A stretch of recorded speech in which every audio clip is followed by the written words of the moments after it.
We discussed yesterday the type of ovens that they had, which was that it was basically a very large, oversized pot they would put into a pit and light the fire beneath it, and then they would slap some dough on the walls, which would create, would bake breads, flat breads. Sorry, what page are we at? Sorry? What page? Where are we? Yeah, we are on Kuf Chaf Hey 125A. So, so we saw these barrels, and there was machlokas in the Gemara in the Mishnah of whether or not there was tuma to such a barrel, and the basis was a discussion on the pasuk. The pasuk says the word yutatz, that once it becomes tameh, the earthenware a cheres, or earthenware oven, that it would need to be broken up because you cannot kasher it, can't make it tahor. And the way it uses the word yutatz, which is a word for destroying something attached to the ground, as opposed to shavira, which is breaking a vessel. So therefore, Rabbi Yehuda says it has to be that it has to be attached to the ground, and then it's an oven that can be susceptible to tumah. And being in a hole in the ground with small pieces of pebbles or whatever holding it up in place, that's enough to be considered part of the ground. And the Chachamim say no, quite the contrary. For sure, if it's in off the ground, it would be considered susceptible to tumah as a vessel. But usually, anything attached to the ground is not susceptible to tumah, and that's what the Torah is saying, that these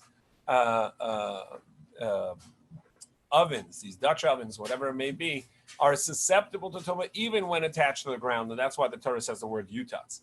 And we're going to take that and connect it to the machlokas in regards to a shard of such an oven. So basically, a broken piece of this large pot, earthenware pot that they would use as an oven to bake breads in on the walls, whether that is muktzah, and you may not move it on Shabbos because it isn't usable on Shabbos.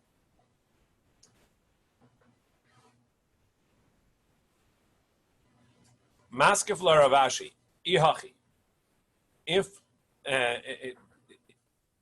it's true that that the broken pieces of this oven are specifically talking about that according to Rabbi Yehuda, because it's not a vessel, well then, why is he talking about the broken pieces? Let him talk about the oven itself, this large pot, which also is not a vessel because it's not susceptible to tumah. So he says, "Hashta Tana Gufala Rabbi Yehuda lehava mana shavarav mibay." According to Rabbi Yehuda, even the oven itself is not susceptible to tumah. It doesn't count as a vessel unless it's attached to the ground. So for sure, its broken pieces are not. And therefore, why would you say that you're not allowed to move the broken pieces as a muktzah? Even the oven itself would be muktzah because it's a non-vessel. And as we saw earlier, in order for something to be allowed to be moved on Shabbos, it has to be a vessel. It doesn't have to be a receptacle, but it does have to be a vessel.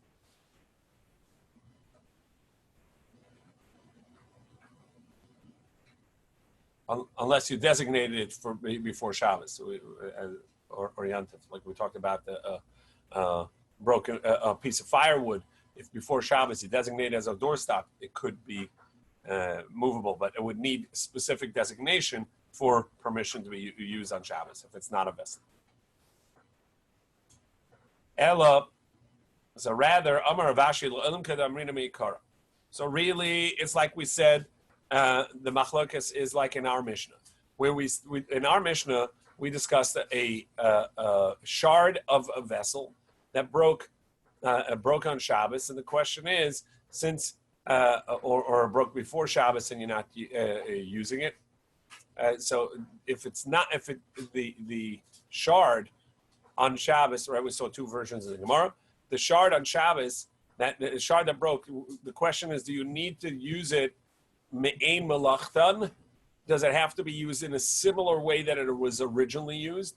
Which means that if it was a receptacle, it has to be a receptacle. Or can I use it as long as it has a use? And if I have a shard of clay and I'm using it as a cover to a barrel or a cover of a jug, that would count as enough of a vessel that it's not muksad Shabbos. And so with this broken oven as well, it was this large pot. And over here, what he's using it is, so there was another way of them baking bread, where they would take a rounded piece of clay, like a broken piece of pot, and they would put it on two stones and make a fire beneath, and they would put the bread over that and bake it on the outside of that bread, of that pot. And Rabbi Meir is only responding to Rabbi Yehuda himself. So he said, according to my opinion, it doesn't have to be a similar kind of usage as its original use. Any type of usage, as long as it's as long as you intend to use it and you can use it for a vessel, for a cover, so that's going to be enough.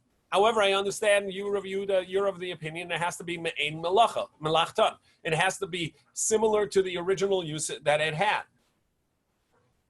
However, according to you,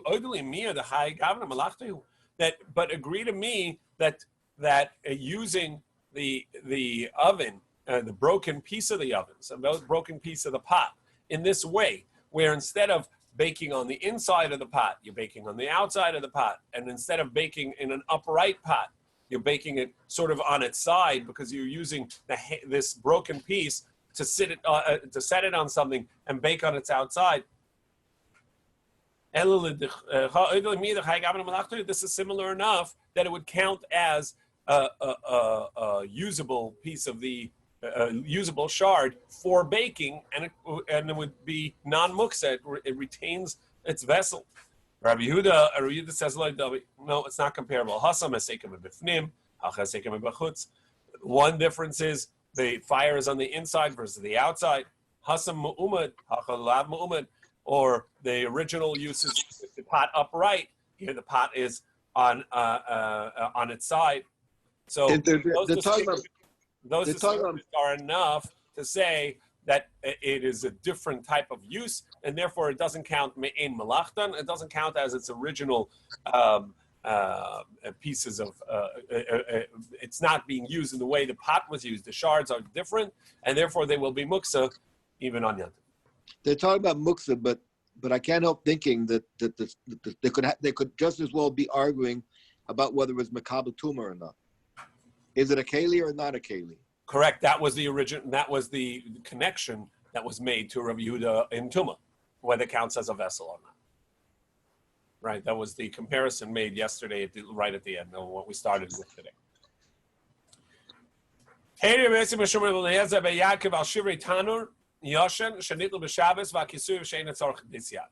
Rabbi Yossi testified in the name of Rabbi Yaakov that broken pieces of this Dutch oven, of this big pot, that it may be taken on Shabbos, and also covers don't need handles.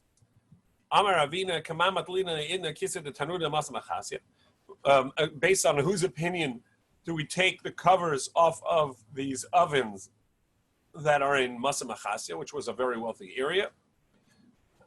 The Ein Lahem Beis Achiza, and these handles, these covers don't have handles; they're just a cover. Come on, Rabbi Tzvi Yaakov, like Rabbi Tzvi Yaakov says that it does not require a handle, and hopefully we'll see more about that when we get to the end of today's daf or in yesterday's daf. Ha'evan shebekiruya.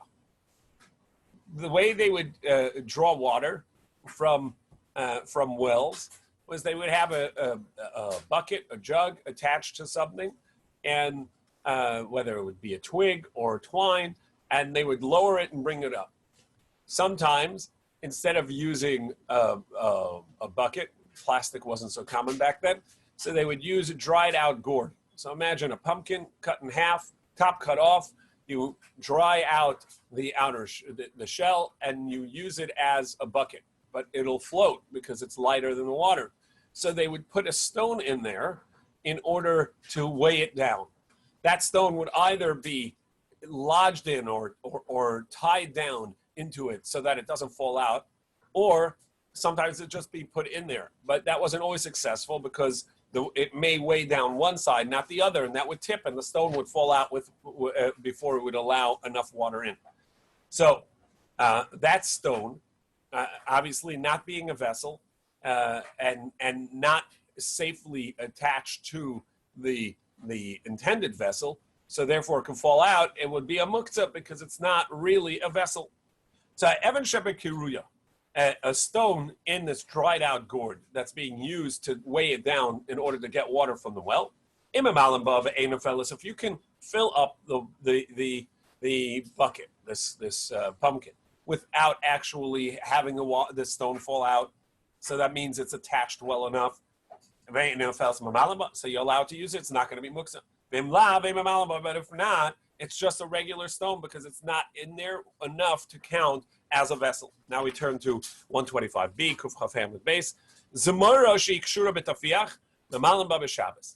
If you have a twig, they were usually from a grapevine, and so it had twists and turns, and they would use this twig, and that was pretty long because it was a vine, and they would stick one of the twists and turns through one side of a bucket or a pumpkin, and then another end through another side, and we use it as a instead of twine, they would use this as a way to lower the bucket and bring it back up. So if it is tied into the bucket, so then you can use it, and if not, not. And again, this is a muksa question. Pekaka halot. Now the next part of the Mishnah is machlokas Rashi Tues if we're still in muksa or if we get into construction. So pekaka halon, the window shutters that they would use. So Rabbi Lezer bezmanshu kashur v'talui pakikimba. If it is attached to the wall and also hanging and not sitting on the ground, then you're allowed to stick it into the window to seal off the window and shutter the window. The imlav, however, if it's not attached to the wall, or even if it's attached, but it's attached with a rope, so it is hanging on the ground and is leaning on the floor, and then you pick it up and put it into the window, so then you're not allowed to move it. So this is a question of whether it's muktzah. In other words, does it count as a part of the building or detached from the building, and therefore it's a muktzah piece? Or that's Tosos. Rashi says, no, we've left muktzah at this point, and we're entering the conversation of construction. If it's attached to the wall, then it is a part of the building already, and you're not doing a new construction. If it's not attached to the wall, or even if it's attached but it's hanging on the ground, according to Rabbi Eliezer, according to the Chachamim, Rabbi Eliezer, if it's attached and if it's sitting on the ground, then it's going to count as new construction, enough like a new construction that it's prohibited on Shabbos, because you're taking something off the ground and you're sticking it into the window. So the only way, according to Rabbi Eliezer, it will not be new construction, and it'll be permissible because it's a temporary construction that's already been there and not new. That's going to be when it's attached to the wall and not hanging on the ground, not sitting on the floor. The Chachamim say no, ben kach or ben kach, but regardless, since it's temporary and it's made for that to come in and out, so it's not considered construction, and you can put it in and take it out, according to Rashi. Tosa says, no, we're talking about muktzah, and it's not going to be muktzah because it has an intended use prior to Shabbos. So first about the stone. Tanan Hasam Eben Shapi Achavis. We learned later. Somebody took a stone and sort of designated it as a cover to his barrel. He's got a barrel, and he's made a hole in there in the barrel to take some wine out, and now he wants to cover it. So he doesn't have a cork. So he takes a stone and sits it on top. Now that stone, is that count as having designated it as a usable vessel, sort of like in our Mishnah, and therefore it's he can remove it? Or is it a muktzah? And in order to remove it, he would have to, this gets to John's question yesterday, he would have to tilt it to knock it off because he can't pick it up alone, directly. Evan shalpi achavis, mata al tzida v'nefeles. He needs to turn the barrel to its side and allow it to fall off. Amar Rabbi Rabbi Yochanan, and Rabbi Yochanan says this Mishnah, it says that you have to let it just fall off by tilting the barrel and not actually removing it. That's only if you didn't really put it there before Shabbos intentionally, but rather you forgot it there. But if you intentionally put it there, you know what? Now your barrel is actually a support for the stone because you intentionally put it there. This is the concept that we saw earlier. If you put a candlestick on a tray or any other muktzah that you intentionally place on another item, so now that other item sort of takes a part, is a part of that muktzah because it is intentionally set there, and that becomes a basis, a base for the muktzah, and it itself becomes muktzah. So you couldn't pick up the barrel and knock off the stone because the barrel itself is muktzah, because you intentionally put it there before Shabbos. Rabbi Yosef Rabbi Yochanan, however, Rabbi Yosef says in the name of Amar Rabba. So Rabba said, Masvina Nashmaita. There's a challenge to our teaching in the name of Rabbi Yochanan. What about the stone in our pumpkin, in our Mishnah? It says you can only use it if it will not fall out. So that indicates that the stone itself is not muktzah if you put it there and it can be used.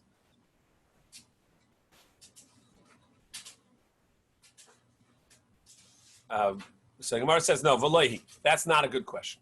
Hasam kivin da hadka shavidav. In our Mishnah, since it's in so tight, whether by connecting it with rope, it's tied in, or whether it's jammed in well enough that it's just there as a weight, it becomes the wall. It becomes not its own vessel, but it becomes a vessel as a part of the pumpkin. It's really the pumpkin. It's not its independent vessel, and therefore it's not going to be muktzah. But in this case, where you just took this rock, this stone, and put it on the barrel, you want to make it its independent vessel. That would not count as a vessel. Amar Rav Yosef Masvina Ashmaitim. We also ask a question on our halacha from here. Im lav im amalama. It says, and if not, if it'll fall out, you may not use it. So you see that the stone, you can't even tilt it out. Since I didn't attach it to the pumpkin, it's not really a vessel. I'm not intending to use it. But over here, where I put it on the barrel to actually have it as a cover, so then it's an intentional use. So, but my kamifli. So what's the machlokas over here? Rabba and Rabbi Yosef. Gemara says, Marsav Inan Maisa or Marsav Inan Maisa.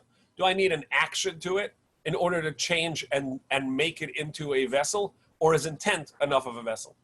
Vazal Tamayim, we see a similar discussion in regards to another story where Rebbe told his students to make bricks that were originally used for construction into seats for Shabbos.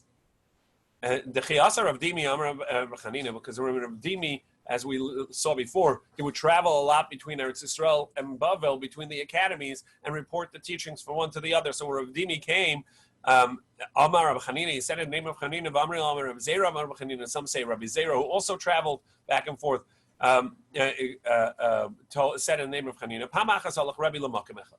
Rabbi Yehuda Nasi once came to a place for Shabbos. And he saw a pile of bricks that were intended for construction and therefore would be muksa because construction is a prohibited act on Shabbos. So these vessels that are intended for that would be muksa. He said, he said to his students, look, Shabbos, we're going to want to get together and learn some Torah and spend Shabbos together. So in order to have enough seats, make those bricks into intended use for Shabbos. How did he say to do that? According to this version of Rabbi Zera or Rabbi Dimi, Rabbi said to them, go out and intend to use those bricks and Kadesh so that we'd be allowed to sit on them tomorrow. Rabbi did not require that they actually do something to the bricks in order to make it a designated usage. But Rabbi Yochanan says, no, that's not the case. Actually, what happened was, that even though Rabbi Hanina said that Rabbi just told them, think about it, Rabbi actually made them do something to it. What did he say to them? So Rabbi Ami said that he told them, arrange them in a manner that they would be usable to sit on, and that's the action required in order to make them into a vessel, a movable vessel on Shabbos. That's what Rabbi said to them. Rabbi Asi Amar that he didn't require them to do that much as to arrange them, but just wipe them down so that they'd be comfortable to use, and that would be enough to designate it. But some action had to be done, and that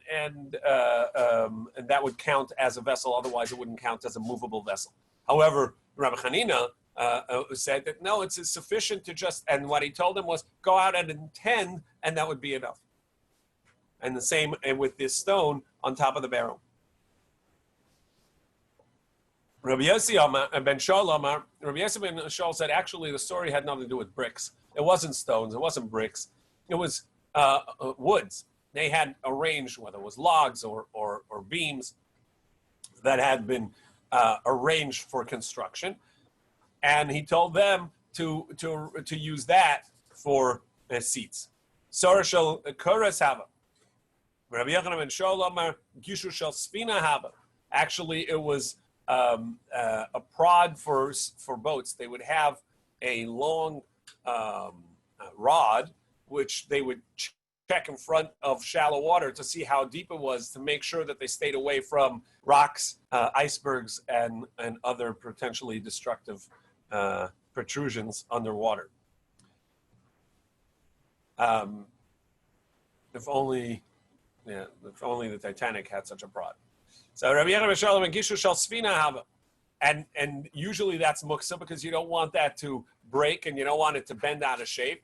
But he told them to go ahead and intend or move it in order to sit upon. Manama gishu, the one that says it was this prod that boats use, koshken, so for sure construction beams would be permissible to be used. Manama sir, the one that says no, there was a pile of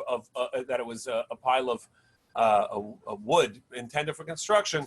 Avol gishush kapet elei. He would say that no, you couldn't use such a rod. That rod, people are careful, don't allow people to sit on it or to use it for anything else because it could break or bend out of shape, and then you would lose its proper usage within maritime use.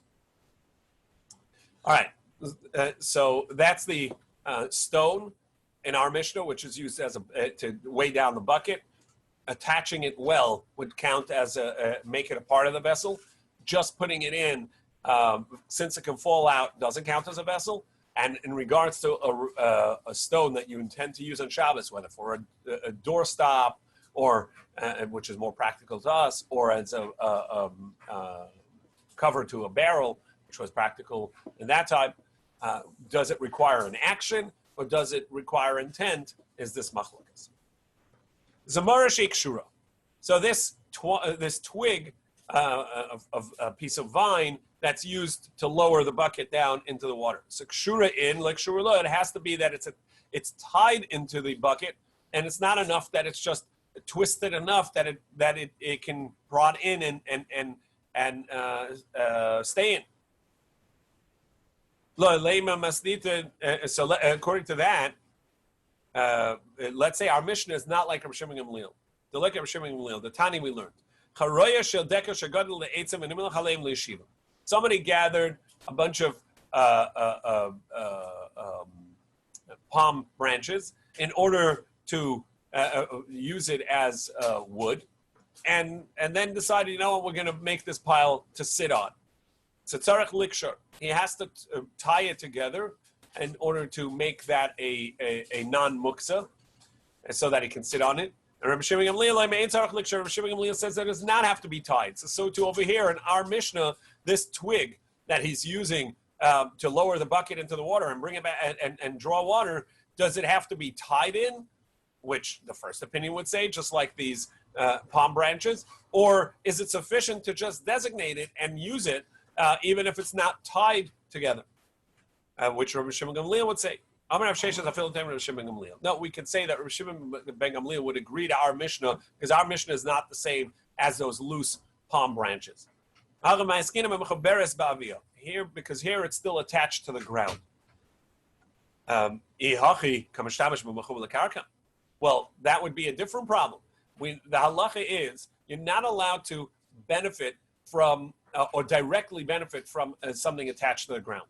That means if you want to hang your hammock on a tree and use it on Shabbos, you can't directly tie it to the tree.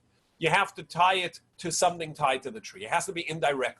The reason is because you may break off a part of the tree, which is attached to the ground, and that's detaching something from its life source, from mechubel karka, from something attached to the ground.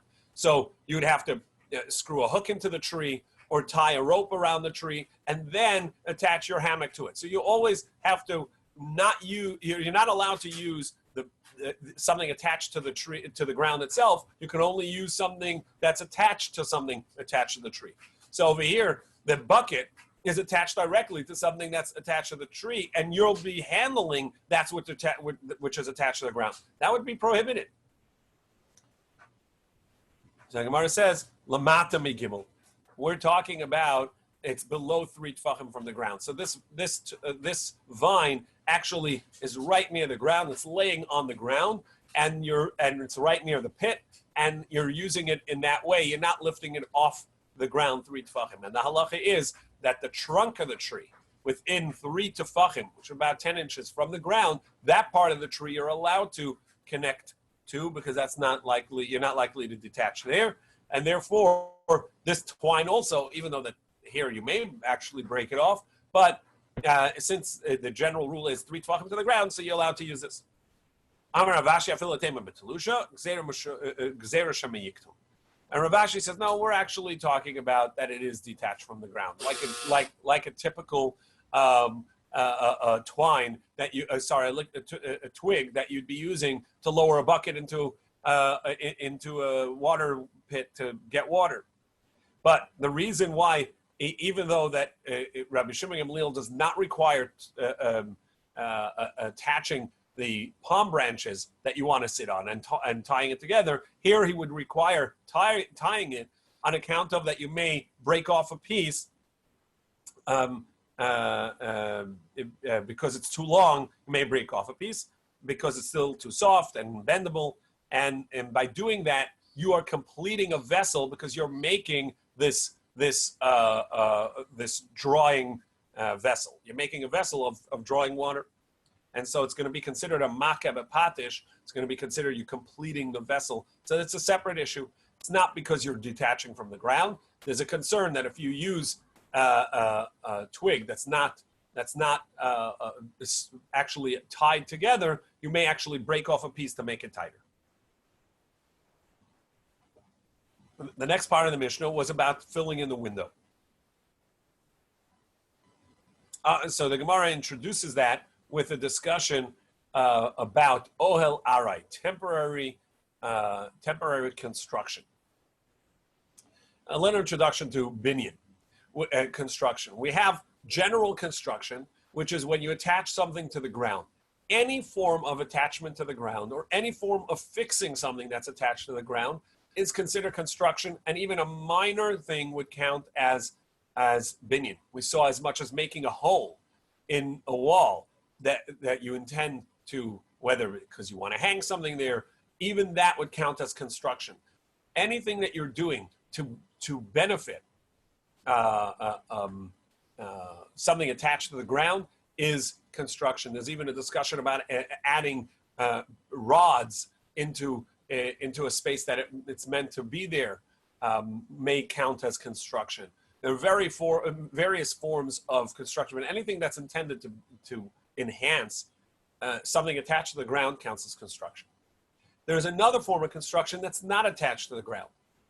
We saw a question of binyan bekalim, construction in vessels, and Rashi says there is no construction of vessels la halacha. There's a machlokas in the Gemara, and Rashi says ein binyan bekalim, no construction of vessels. Tosa says no, there is. It's just that it's a higher threshold. It has to be a very important construction, as opposed to minor adjustments and minor changes in a vessel will not count as construction. Here we're going to get into a temporary construction of a detached item. So if I was making a shed, it's not attached to the ground, but I'm building something. There, the construction, according to Rashi, is constructing the roof. As long as I'm making a roof, that's construction. Just making walls would not count as construction if it's a temporary thing. Tosa says no. Even making the walls, it would depend on how would have some criteria and would count. But making a top will always count as construction. If you make a roof over something, that will count as construction. Making children playing with blankets over chairs and making a roof because they're making a little fort in their bedroom, could count as construction, temporary construction, and usher on Shabbos. We'll see a little bit of what that criteria would be. I don't think most forts that kids make would count, but for the concept, that is the idea. You make a roof over some sides, that counts as construction. So, Amar Rabba Bar Chana Rabbi Yochanan Hakol Moedim Shein Oil Arai Osin Oil Arai Betachila B'Yontiv Ein Tzarich Lamer B'Shabbos. Everybody agrees you cannot outright from the start go and build a temporary ohel, which Rashi says is just the top. Tosa says sometimes even the sides, but for sure the top. You can't do it even on Yontiv, and for sure not on Shabbos. Lo nechakel lo hosif. However, the question is, can I add to it? And this is sort of like you have an awning, and that's good. Can you open your awning, which is a temporary ohel? You're making a temporary tent on Shabbos. So as long as it already has a little bit open, a tefach, so then I'm just adding to it. Adding to it is permissible because it's temporary and already there. So you have your awning a little open, you can unroll the rest. But if it's completely closed, then you can't open it on Shabbos or Yontif. Rabbi Eliezer says you can't even add to it. And the Chachamim say you're allowed to add on Shabbos a kolshke b'yontif, but you don't need to say so on Yontif. Now, Rashi, who says that it doesn't apply to walls, it only applies to roofs, they're going to have to explain why are we bringing this in here in regards to the window shutters, because the window shutters you're adding the wall, and so Rashi says, but over here the issue is that it looks like you're adding to a construction to that's attached to the ground, and that's why it would be putting in the pakak, putting in the shutters is going to be prohibited according to Rabbi Eliezer. In the same way, because you're adding to a construction that's already there. Even adding, he says, is prohibited, and this is a temporary construction, adding, but it's also to a binyan that's attached to the ground. Tosa says we're in muksa, we're not in that, we're not in construction at all. And then the question is what this discussion is doing here. In any case, why we're bringing in temporary construction. So this Gemara fits better according to Rashi. Either way, there is a machlokas as to how to apply that. The Chachamim say regardless of whether it's attached or hanging or it's on the ground, since it's designated as an attachment to this window, you're allowed to put it in. My benkach or benkach. What does it mean? Either way. Either way, what? either way, whether it's attached to the wall or not, either way, whether it's sitting on the ground or not. Amar Rabbi Abi, Amar Kahana, in the name of Kahana, now in Kuf Chav Vav Amid Aleph, Bain kosher or Bain she'ena kosher, regardless of whether it's tied or not, V'hu shemasukin, you can, whether, even if it's not attached to the wall, it's completely loose. As long as it is made for and prepared before Shabbos as your window shutters, that's going to be sufficient to be allowed to put it in on Shabbos. Amalei Rabbi Yirmiyah, so Rabbi Yirmiyah said it's quite a leniency. You don't require it attached to the wall at all. And not only can it be attached, detached from the wall and sitting on the ground, it'll be good. Whereas Rabbi Yirmiyah wants to offer, no, maybe it's just a question of whether it's sitting on the ground or not, but either way, it has to be attached by rope or twine or chain. Maybe you should require that it's attached, even if it's hanging on the ground.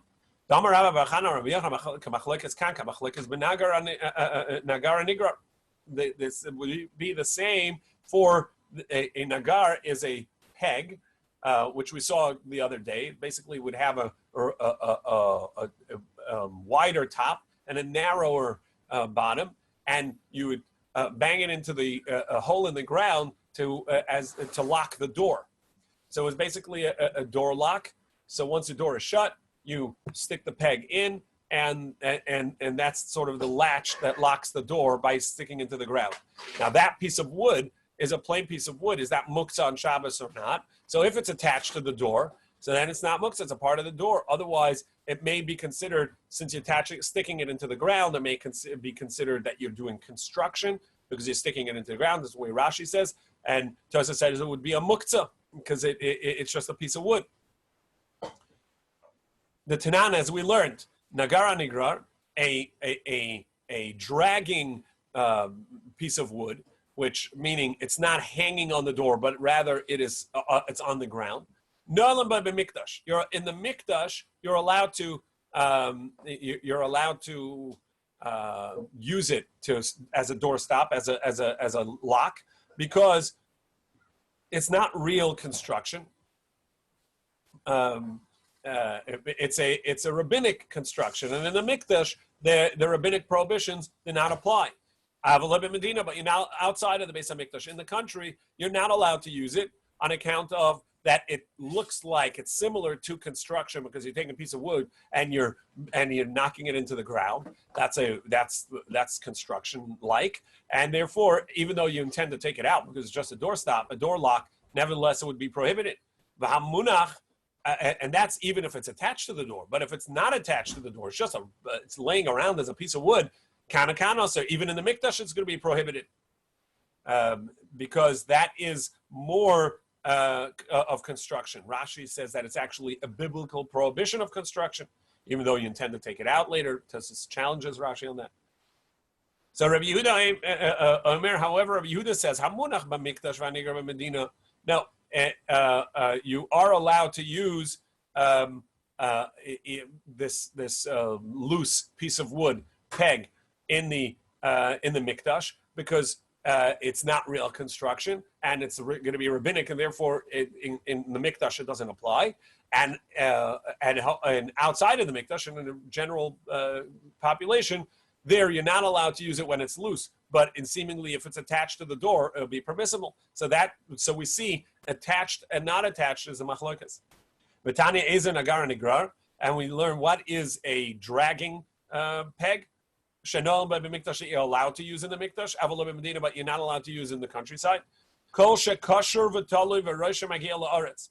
The first opinion says it has to be attached to the door, hanging, not on the ground.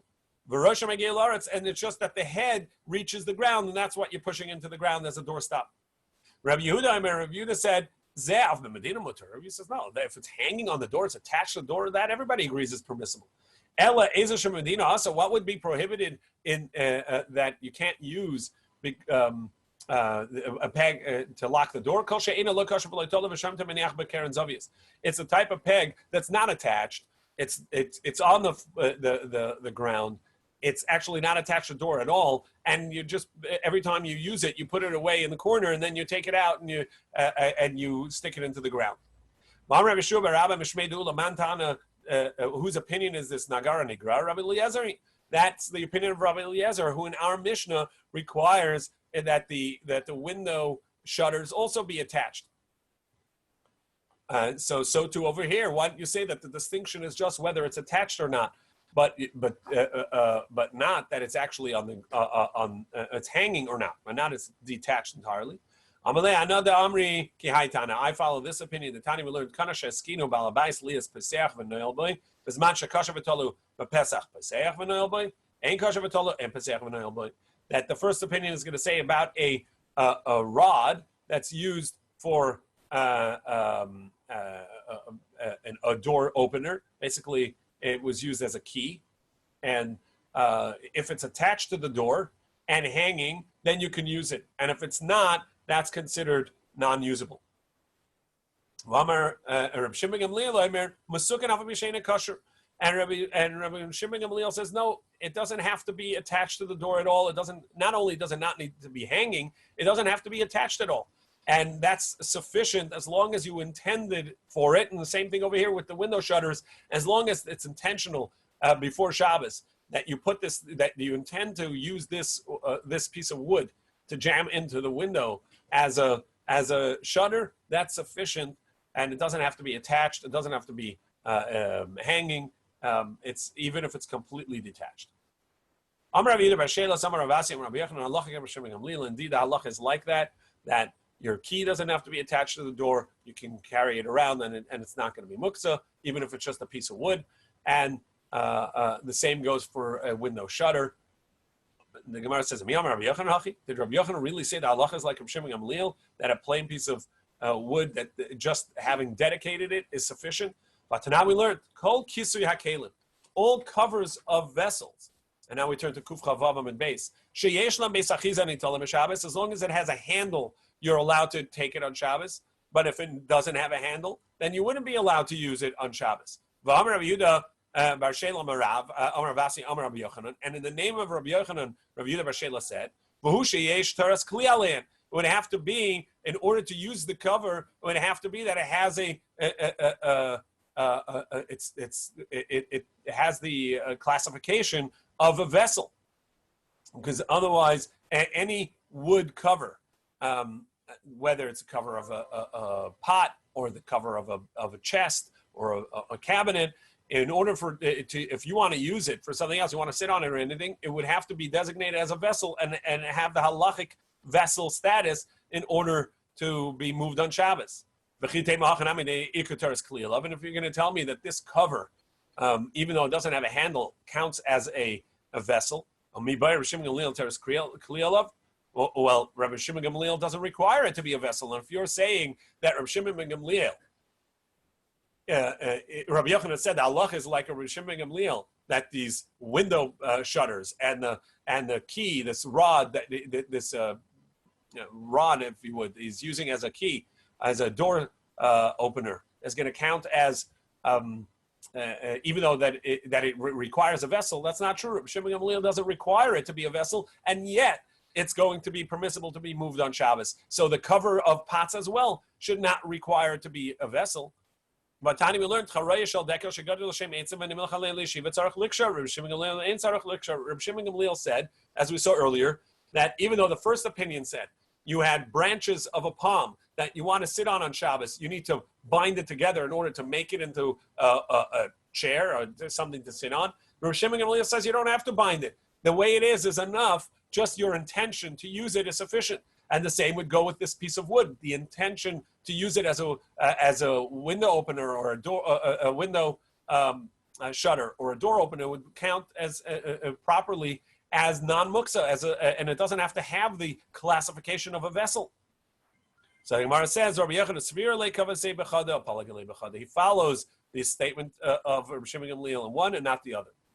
He requires it to be a vessel, but he does not require it to have been tied together. Darash Rabbi Yitzchak Nafcha Pischa de Reish Galvasa.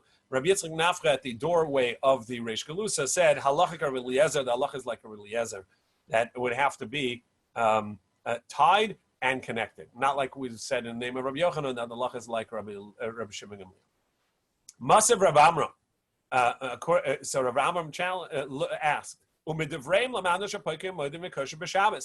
in regards to halacha that we learned in what happened in the way they would measure barrels, we said we learned from there that you can measure and seal up a hole and tie them on Shabbos. Because that's an unattributed halacha. Nagara nigra nami stami. That's also an unattributed. Still, we can learn from the fact that it was they relied on it in this story that Rabbi Shimon Gamliel ruled. The halacha is like Rabbi Shimon Gamliel, and indeed the halacha is that we can be lenient. It doesn't have to be attached, like we had the story with Rabbi Shimon Gamliel.